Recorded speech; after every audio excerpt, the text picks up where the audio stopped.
Chers amis,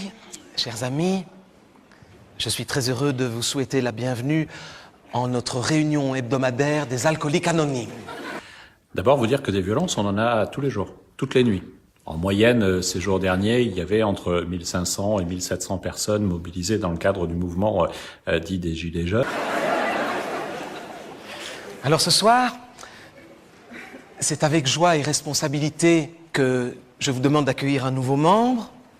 La question de savoir quel sera le dispositif de demain. Je ne vais pas rentrer dans les détails. Par contre, je vais vous dire qu'il est déterminé, qu'il est puissant, parce qu'on a vu au fil de ces dernières semaines Michel, que bonsoir. la violence est toujours au rendez-vous de ces mobilisations dites du samedi.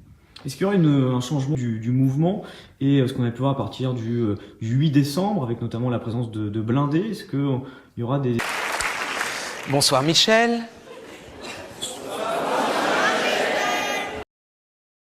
Beaucoup plus opérationnel, beaucoup plus direct. C'est vrai que depuis le 8 décembre, on est sur des interpellations immédiates chaque fois qu'il y a des exactions. Et puis on essaye d'empêcher ces exactions, ces barricades, ces incendies. Alors Michel, dans ton dossier, je lis que tu es à la fois bourgmestre, ministre et alcoolique.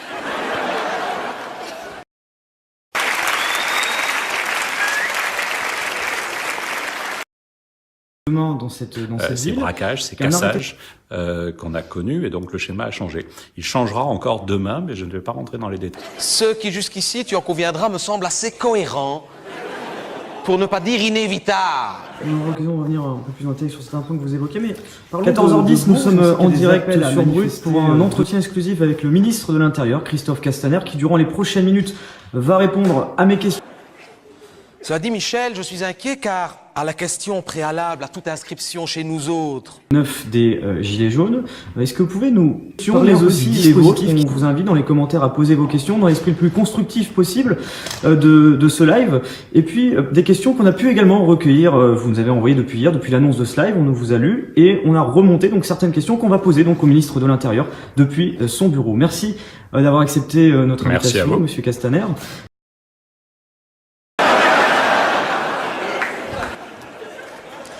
En fait, c'est ma femme qui a voulu.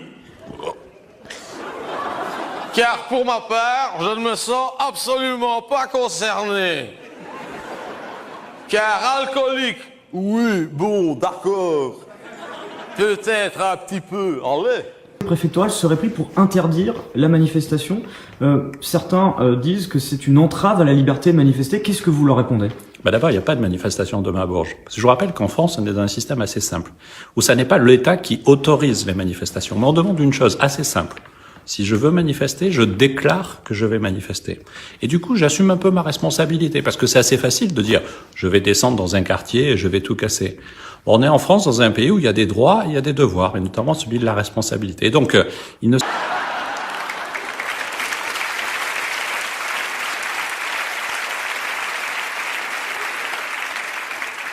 Faut quand même reconnaître que justement, grâce à ça, plus jamais.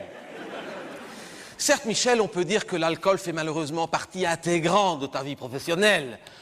Ne dit-on pas d'ailleurs sur ce régime de base qui est je fais juste une déclaration de manifestation et je vais manifester. Ce que je regrette, c'est que ceux qui appellent à se mobiliser à Bourges n'ont pas le courage dès le début de la mobilisation des Gilets jaunes sur les ronds-points. Le premier ordre que j'ai donné, c'est d'aller protéger les manifestants, parce que nous savions qu'il y avait des risques. Et à peine quelques heures après le début, il y a eu une première personne qui est morte. C'était une manifestante. Et puis depuis, il y a eu 10 personnes qui sont mortes dans ce cadre-là. Et donc, assumer de déclarer la manifestation. Qui a le plus de bouteilles. Ta femme nous a d'ailleurs confié que lorsque tu rentres du travail, tu chantes « Aïe oh, je rentre du goulot ». Manifestation. C'est aussi permettre aux forces de l'ordre de la sécuriser, pas de l'interdire. Si elle était déclarée, elle aurait été autorisée, c'est ce que vous dites aujourd'hui? Ah mais c'est plus simple que ça. Si elle est déclarée, elle n'a même pas à être autorisée. Le droit français est simple. Vous déclarez et automatiquement, vous avez le droit d'aller manifester. Vous voyez, on a un système qui est très protecteur et on parle de... Par exemple, Amnesty International qui vont dire, bon voilà, une manifestation n'a pas forcément un besoin d'être déclarée. On peut, de façon spontanée, pouvoir manifester dans les rues. Mais vous savez, on peut de façon spontanée penser qu'on peut aller manifester, qu'on peut aller casser, qu'on peut caillasser, qu'on peut attaquer les forces de l'ordre. Certains peuvent penser que c'est un droit. Mais vous savez, le ministère de l'Intérieur, c'est le ministère de la protection. Cela dit, Michel, je suis très inquiet pour ta santé car ton score en voie de préférence dans ta commune, qui certes restera historique, est malgré tout largement inférieur à ton taux moyen d'alcoolémie. J'en profite pour te donner des nouvelles de la RTBF qui a dû jeter tous les micros dans lesquels tu avais parlé. Il n'y a pas d'entrave à la liberté de manifester quand on demande de respecter un droit assez simple. Je déclare. Mais vous savez, c'est pas fait pour déclarer, c'est fait d'abord pour qu'on puisse organiser la manifestation, et ça s'est toujours fait comme ça, sur un parcours, qu'on puisse mettre les forces de l'ordre de façon proportionnée, juste, et ça me paraît nécessaire, mais c'est fait aussi parce que c'est bien dans notre pays qu'on assume sa responsabilité. On peut appeler à la révolte, on peut appeler à la casse, certains le font, mais alors qu'ils... Car ceux qui s'en sont servis après toi avaient à chaque fois la fâcheuse impression de parler dans une crêpe flambée au cognac. Pascal Vrébot sur RTL TVI a dû jeter son mobilier. Car après t'avoir reçu dans le fauteuil où il reçoit généralement les gens dans ton genre, ceux qui t'ont suivi par la suite avaient à chaque fois l'impression d'être assis sur une vieille boîte de mon chéri. Assume la responsabilité. Non, ils se cachent.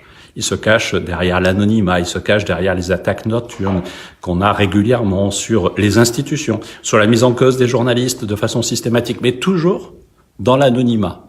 Moi, je suis pour le courage d'assumer sa responsabilité, mais pas pour interdire quoi que ce soit. Je ne suis pas un ministre qui interdit. Et on a Grégory Leclerc dans les commentaires qui réagit à vos propos, parce que vous faites beaucoup état justement des casseurs, des situations de tension, et qui nous dit « L'amalgame entre la manifestation et la casse est irresponsable ». Qu'est-ce que vous lui répondez? Et en quoi c'est irresponsable? Vous êtes journaliste très présent sur les manifestations. Est-ce que vous avez vu, vous, comme journaliste, une manifestation ces dernières semaines à Paris où il n'y a pas eu de casse? Est-ce que... Je tiens à te donner des nouvelles de ce caméraman de la RTBF de Liège qui accompagnait ce journaliste qui a recueilli tes impressions au soir des élections. Ces images ont fait le tour du monde grâce à Internet. Ce pauvre caméraman qui était pile dans l'axe quand tu as lâché ce grand renvoi. Il va beaucoup mieux, je te rassure. Je fais l'amalgame en disant tous les gilets jaunes sont des casseurs. Jamais. Dès le début, j'ai parlé de manifestation et de mobilisation bon enfant. J'ai même utilisé ce terme-là, il m'a été reproché. J'ai eu l'occasion de m'exprimer plusieurs fois cette semaine. Systématiquement, j'ai fait la différence entre ceux qui portent une revendication sociale, une revendication institutionnelle et les casseurs. Je ne fais pas l'amalgame. Mais je ne dis pas non plus que ce sont que les ultras qui cassent. Aujourd'hui, il y a des femmes, des hommes emportés dans le mouvement du gilet jaune qui viennent pour la confrontation, qui viennent pour la casse. Il vient de sortir de 8 mois de coma éthylique. Il a enfin pu reprendre le travail, ne me peut toujours pas conduire. Tant que son taux moyen d'alcoolémie ne sera pas redescendu en dessous de 0,5, ce qui ne devrait prendre que quelques semaines d'après les médecins. Il y a eu des erreurs de langage au sein du gouvernement, c'est que certains gilets jaunes ont été très énervés par certains propos, notamment ceux du président de la République parlant de foule haineuse, de personnes radicalisées pour Benjamin Griveaux, porte-parole du gouvernement. Est-ce que finalement ce n'est pas des mots qui peuvent mettre de l'huile sur le feu? Oui, vous avez raison. On assiste à un mouvement de bisounours. Globalement, c'est... Michel! Je suis inquiet car j'ai ici la lettre d'une maman. La maman de cette petite fille que l'on te voit embrasser de force. Dans ce magnifique reportage que tu as consacré il y a quelque temps à RTL TVI. Tout le monde aime papa. C'est super sympa en termes d'ambiance. Moi, chaque fois que je rencontre les forces de l'ordre au lendemain des manifestations... Est-ce que ce n'est pas généralisé à tout le monde? Ah non, mais attendez, on peut qualifier les choses. Il y a des gens qui ont fait des manifestations bon enfant, il y a des casseurs, il y a des voyous, il y a des assassins. Quelle proportion pour vous entre...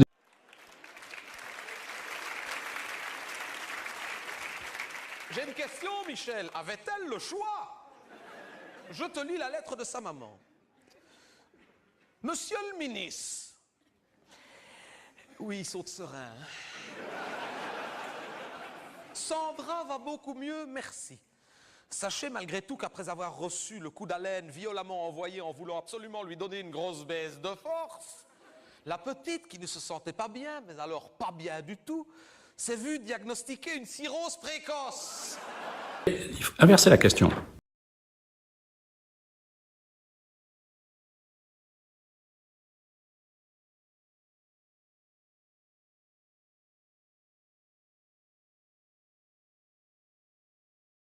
Ceux qui appellent aux manifestations demain savent qu'il y aura de la violence.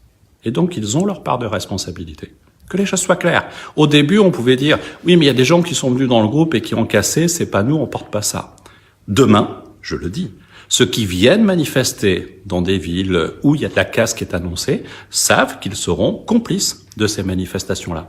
Mais ça n'a rien à voir avec le débat politique. Vous savez, moi, je pense que dans ce pays, plutôt que de se battre, on peut débattre. Il y a une revendication politique qui est portée, et je ne la conteste pas. Je ne partage pas tout, mais je ne la conteste pas. Mais je prône la fin de la violence. Et rentrons dans le débat. Oui, dans ce pays, plutôt que de se battre, on peut débattre. On a une question qui se pose beaucoup sur la comptabilisation des manifestants. On sait qu'il y a beaucoup de critiques envers les médias, aussi envers le ministère de l'Intérieur, qui disent, le ministère de l'Intérieur sous-estime les chiffres de manifestants sur le terrain. Alors cette question simple, comment sont comptabilisés ces manifestants et qu'est-ce qui garantit que ces chiffres sont authentiques? Le fait de pouvoir faire confiance aux forces de l'ordre. Mais comment ça fait sur le terrain? Je vous explique que chaque préfet, en fait, au début, et d'ailleurs, vous avez remarqué que j'ai joué la transparence systématiquement. Il m'est même arrivé de corriger les journalistes. Pour la manifestation qui a suivi le 31 décembre, il y a un chiffre qui est sorti de 12 000 personnes qui manifestaient. Ce chiffre ne venait pas du ministère. Dès le lundi suivant, j'ai dit, c'est pas 12 000, c'est 32 000.